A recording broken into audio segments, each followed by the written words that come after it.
حضرت عبداللہ ابن عمر رضی اللہ تعالیٰ عنہ فرمایا کرتے تھے جو دن بھی طلوع ہوتا ہے نا وہ اعلان کرتا ہے، وہ اعلان کرتا ہے اور کہتا ہے بھئی اگر کوئی کام کرنا ہے تو کر لو، میں آج آیا ہوں، آج کے بعد میں دوبارہ نہیں آؤں گا۔ قیمتی ہیرے ہیں زندگی کے لمحے، ان کو ضائع نہ کریں۔ بس کر دیں بڑا ہو گیا سوشل میڈیا، اور بس کر دیں بڑی ہو گئی خبریں، اور بس کر دیں بڑے ہو گئے فضول تبصرے، اور بس کر دیں۔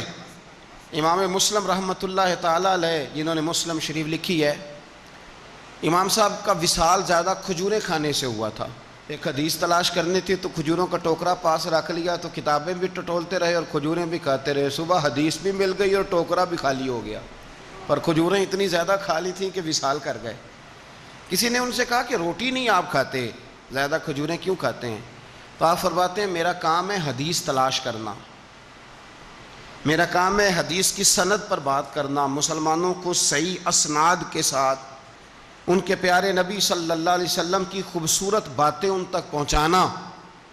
تو فرماتے تھے روٹی کھاؤں نہ تو مطالعے میں فرق آتا ہے، روٹی توڑنے پر بھی توجہ جاتی ہے، پھر سالن لگانے میں توجہ جاتی ہے، تو کھجور جو ہے یہ منہ میں رکھ کے نہ تو پڑھتا بھی ساتھ ساتھ رہتا ہوں۔ تو روٹی کھانے اور کھجور کھانے میں مجھے فائدہ یہ ہوتا ہے کہ کھجور کھاتے کھاتے میرا دین کا کام جاری رہتا ہے۔ اپنے اوقات کو ضائع نہیں کریں۔ آپ وہ کتابیں جو ہمارے بزرگ لکھ گئے وہ ہم سے ساری پڑھی نہیں جا سکتی، ان کے وقت میں برکت تھی، ہم نے بڑا ٹائم ضائع کر لیا ہے، اس کو ضائع نہ کرو۔ ایک تو کوئی چیز فضول نہیں، اپنے اوقات کو بچائیں، جو ٹائم بچ جائے وہ ذکر الہی میں لگا دیں، تلاوت قرآن میں لگا دیں، اللہ کی عبادت میں لگائیں، پڑھنے اور لکھنے میں وقت کو آپ یقین کریں۔ بہت سارے لوگ ہیں فارغ ہیں، کبھی کبھی بڑا اہم اور ضروری کام کرنا ہوتا ہے تو بعض دوست ملنے کے لیے آ جاتے ہیں۔ اب ایک ریسرچ جاری ہے، میں ایک تفسیر کو دیکھ رہا ہوں، مجھے ایک بڑا اہم کام کرنا ہے، ایک دوست ملنے کے لیے آیا ہے اور اس سے پوچھا صاحب آپ کیسے ہیں؟ تو کہنے لگا میں فارغ تھا، تو میں نے کہا چلو پیر صاحب کے پاس چلتا ہوں۔ تو میں اس سے یہ کہہ رہا ہوں کہ میاں جب میں فارغ ہوں گا تو تب آپ کو آنا چاہیے تھا نا، آپ اس کو وقت گزارنے کا ذریعہ تو نہ سمجھیں، اور پھر اگر آپ آئے ہیں تو آپ کو علمی بات کریں، آپ کو دین کی بات پوچھیں، میں آپ کے ساتھ ڈسکس کروں۔ آپ اگر آ کے اپنے محلے کے کونسلر کی بات چھیڑیں گے تو نہ وہ ہمارے کہنے سے سیدھا ہوا ہے اور نہ اس نے ہونا ہے۔ تو ہم نے فضولیات میں، ابحاث میں، بحثوں میں الجھ کر ٹائم ضائع کیا۔ پلٹ کے دیکھو زندگی میں کتنا وقت ضائع ہوا ہے، یہ کبھی دوبارہ ہمارے ہاتھ یہ کبھی ہاتھ نہیں آئے۔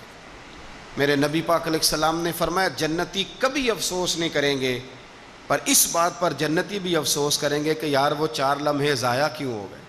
حضرت عبداللہ ابن عمر گزر رہے تھے تو ایک قبر پر نظر پڑی آپ کی، تو آپ نیچے اتر آئے گھوڑے سے، تو تھوڑا سا سائیڈ پہ مصلی بچھایا اور 2 رکعت نماز ادا کی، پھر سفر شروع ہوا۔ تو آپ کے خادم جو ساتھ تھے وہ عرض کرنے لگے حضور آپ کی اس بات کی سمجھ کوئی نہیں آئی کہ آپ نے گھوڑے سے اترے اور صرف 2 رکعتیں پڑھیں اور چل دیے۔ تو آپ فرمانے لگے کہ میں جب گزر رہا تھا تو میرے دل میں خیال آیا کہ یہ جو قبر میں لیٹا ہوا ہے نا، یہ تو ترس گیا ہوگا کہ مجھے 2 رکعتوں کا وقت ہی مل جائے۔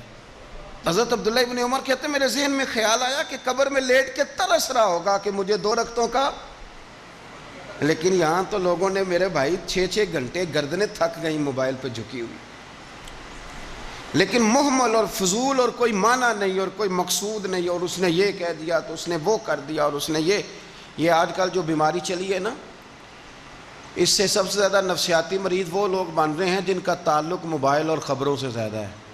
اور اگر میں کہہ دوں کہ 90% لوگوں کا تعلق ہے اس کے ساتھ تو میری بات غلط تو نہیں، کیونکہ ہر وقت ہم اسی کو دیکھتے رہتے ہیں، ادھر یہ ہو گیا، ادھر وہ ہو گیا، ادھر ایسے ہو گیا، تو وہ چیزیں ہماری نفسیات کو، گھروں کے اندر بیٹھے بہت سارے لوگ بیمار ہو گئے اور ذہنی مریض بن گئے۔ کیوں؟